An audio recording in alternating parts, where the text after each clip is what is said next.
안녕하세요. 조북입니다. 두 번째로 영상을 찍게 됐는데, 두 번째 영상 뭘 할까 생각을 하다가, 저희가 집중 투자하고 있는 이 바이오라는 섹터에 대해서 알아보려고 영상을 준비했습니다. 바로 들어가 보시죠. 목차는 이렇게 세 개로 구성했어요. 먼저 첫 번째 주도 업종. 저는 이 주도 업종을 찾는 게 진짜 중요하다고 생각을 하거든요. 그래서 이 주도 업종에 대한 저의 생각, 그 다음 두 번째는 바이오의 성격, 그리고 마지막 세 번째는 저의 생각과 제가 투자하고 있는 종목에 대해서 말씀드리도록 하겠습니다. 주도 업종.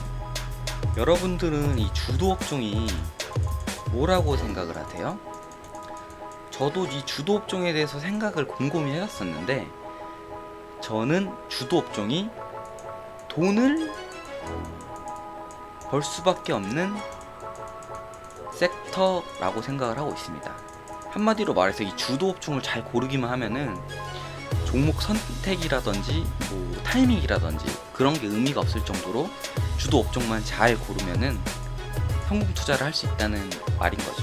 그래서 저는 이 주도 업종을 나타내는 좀 논문 같은 것 중에 하나가 저는 요거라고 생각을 해요. 이게 사실은 전략적 자산 배분의 중요성에 대한 논문이거든요. 이게 1991년에 나온 거라서 좀 나온 지는 오래됐는데, 이 논문에 따르면은 전략적 자산 배분을 잘 하기만 하면은 시장 타이밍이나 우리가 정말 중요하게 생각하는 종목 선택, 뭐 기타, 이건 뭐 운이 될 수도 있고 뭐 기타 등등 많을 텐데, 그런 거랑 상관없이 이 전략적 자산 배분이 우리 계좌의 플러스 마이너스를 나타내는데 90% 이상을 차지한다는 건데, 저는 이 논문과 달리 이제는 주도 업종을 잘 고르기만 하면은 종목 선택이나 타이밍이 필요가 없이 우리 계좌가 플러스가 되는데 큰 기여를 하고 있다고 생각을 하고 있습니다. 그러면 섹터가 되게 많겠죠. 요즘 잘 나가는 섹터가 뭐가 있을까 저는 생각을 해보다가 저는 요렇게 뭐 생각해봤어요. 5G, 전기차, 2차 전지, 반도체, 바이오, 뭐 요거 말고도 많겠죠. 정치 테마주가 될 수도 있고,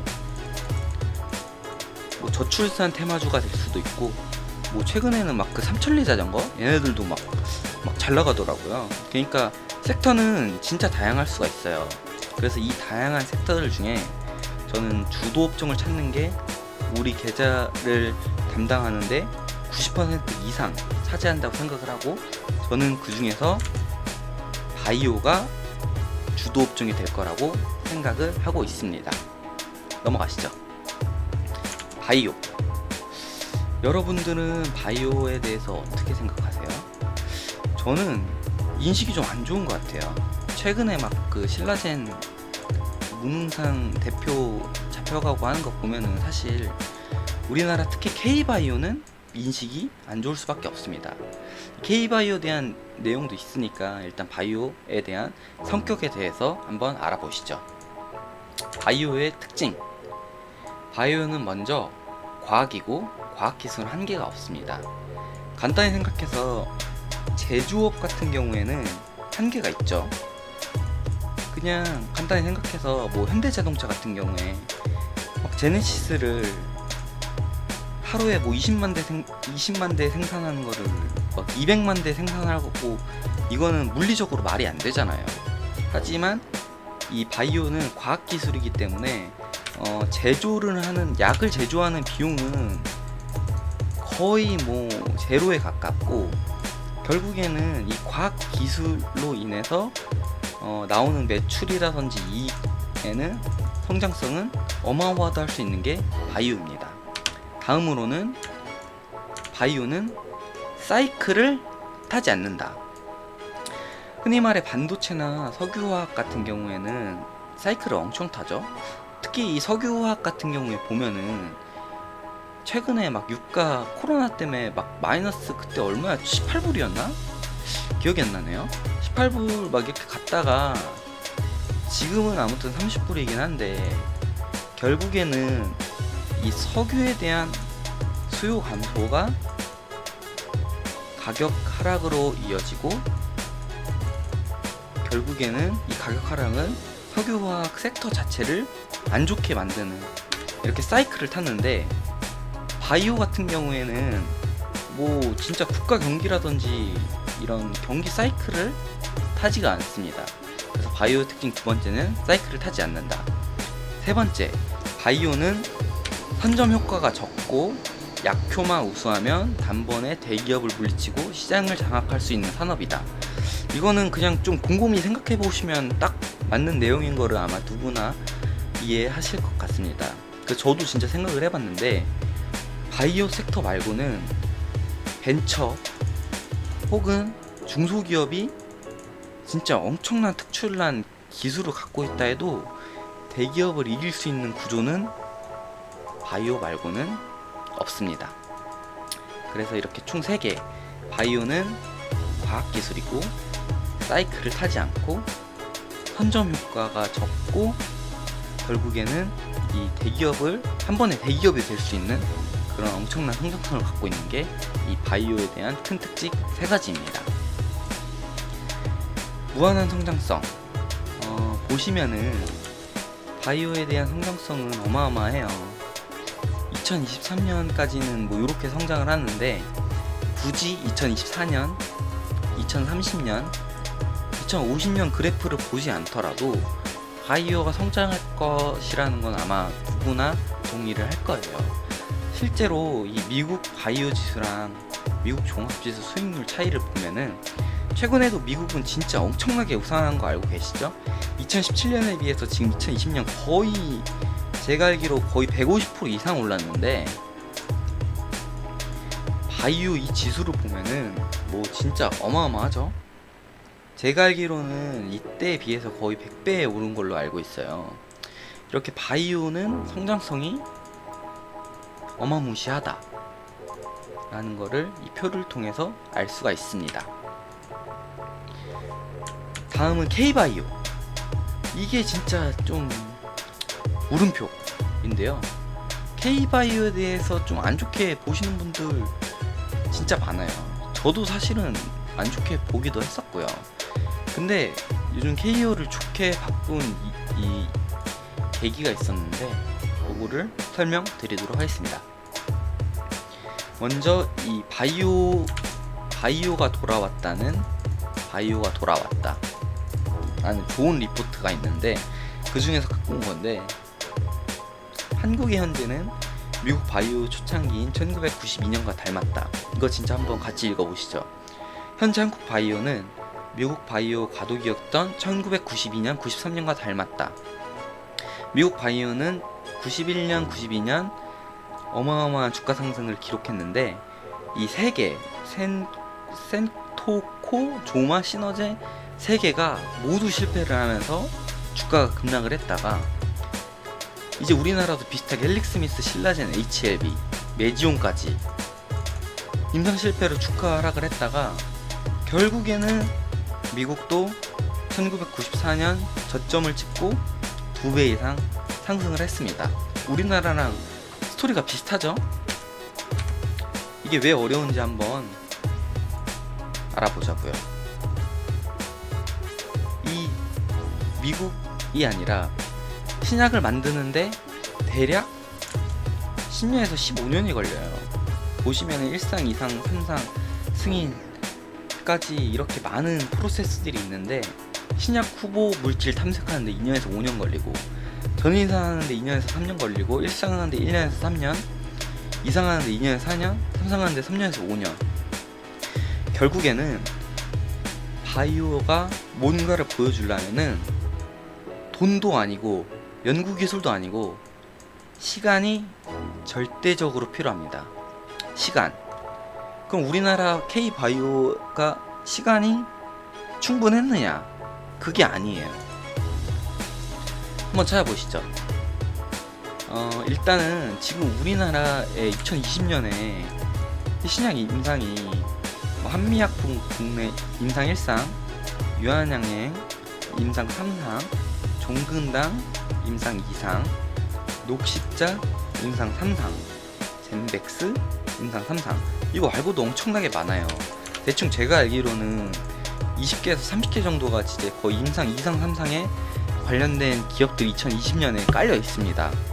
그럼 아까도 얘기했던 이 시간에 대해서 한번 알아보시죠. K바이오 언제부터 시작했을까요? 보시면은 지트리비엔티 얘네들 바이오 2014년 이때부터 안구건조증 관련해가지고 시작했습니다. 지금 2020년이니까 6년 됐죠. 얼마 안 됐습니다. 최근에 꽤 핫했던 그 기술 이전 관련된 ABL 바이오 2016년에 설립됐습니다. 지금 2020년 4년 됐죠. 알테오젠 요즘 진짜 핫하죠. 얘네 2008년 이때 만들어졌습니다. 지금 2020년 12년 됐죠.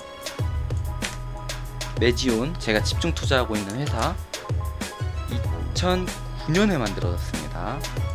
지금 NDA 거의 최종 단계에 준비하고 있죠. 젠백스 2008년 지금 12년 됐습니다. 제가 이게 진짜 주작이 아니라 그냥 생각나는 바이오 회사들 연역 갖고 온 거예요. 다른 거 찾아봐도 웬만하면 아까 얘기했던 신약 개발에 필요한 10년에서 15년이 딱 거의 됐습니다. 10년에서 15년 지난 회사는 몇 개 없어요. 뭐 한미약품이나 유한양행 같은 경우에 신약 개발 그런 느낌으로 된 게 아니니까 진짜 신약 개발 같은 경우에는 10년에서 15년 된 기업들이 몇 개 없어요. 결국에는 이 시간 쿨이 거의 됐다 라고 볼 수가 있습니다. 넘어가시면은 결국에는 저는 그래서 뭐를 골랐냐, 저는 결국에는 이 바이오 대세 상승이 시작될 거라고 보고 결국에는 이 바이오 대세 상승을 이끄는 한 종목이 나올 거라고 생각을 해요. 바이오 대세 상승이 최근에 1차 대세 상승, 2차 대세 상승이 있었는데 먼저 1차 대세 상승은 한미약품 기술 이전, 이때 기술 이전을 할 수 있다는 걸 보여주면서 대세 상승을 한번 했고요. 두 번째는 여러분들이 잘 아시고 지금도 핫한 셀트리온이 바이오시밀러로 이제 우리나라도 할 수 있다는 걸 보여주면서 2차 대세 상승을 했어요.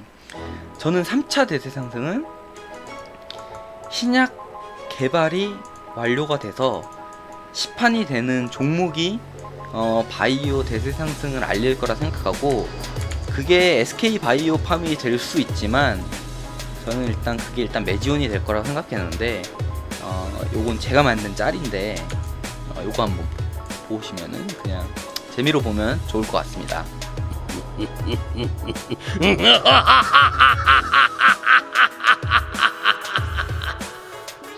俺の財宝が今日から喋るな。欲しけりゃくれてやる。探せ。この世のすべてをそこに置いてきた。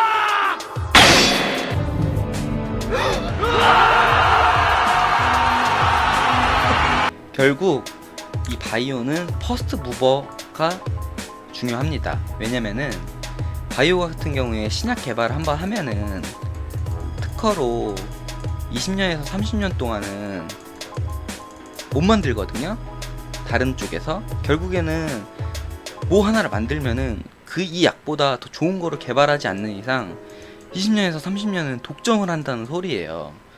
결국에는 이 바이오는 퍼스트 무버가 너무너무 중요하고, 저는 그 중에서 이 메지온이 퍼스트 무버로 가장 가까이 왔다고 생각을 하고 있습니다. 이 메지온에 대한 이야기는 좀 길어질 것 같아서 제가 영상을 따로 준비하려고 하고 있거든요. 그래가지고 요거는 조금만 기다려 주시면 감사하겠습니다. 아무튼 저는 이 메지온이 아니더라도 바이오라는 이 섹터를 되게 좋게 보고 있고, 여러분들이 투자하는 바이오가 뭐가 됐든 일단 저는 다 응원하고 그 종목을 통해 이 바이오 섹터가 좀 잘 갔으면 좋겠다는 그런 마음이 있습니다. 결국에는 이 바이오는 퍼스트 무버가 중요하고, 이 종목을 결국 잘 선택하는 것도 중요하지만 뭐 하나가 터졌을 때 그게 사실 SK 바이오팜이 될 수도 있는데, SK 바이오팜 7월 초에 상장하면서 엄청나게 성장할 수도 있는 거잖아요. 저는 그래서 이 바이오라는 이 섹터가 진짜 저는 더 성장할 것 같고, 밸류에이션 상 측면으로 봤을 때도 2017년에 비해서 PBR 기준으로 이때가 제일 높았을 때가 대충 8.8이거든요. 근데 지금이 아마 대충 4.5 정도일 테니까 밸류 측면으로도 막 엄청 부담스러운 레벨은 아니에요. 그래서 저는 일단 바이오가 갈 거라고 믿고 있고, 저는 이 결승선을 1등으로 뚫을 이 회사가 메지온이라고 생각을 하고요. 메지온에 대한 이야기는 그 다음 영상에서 찾아뵐 수 있도록 하겠습니다. 긴 영상 봐주셔서 감사합니다. 조북이었습니다.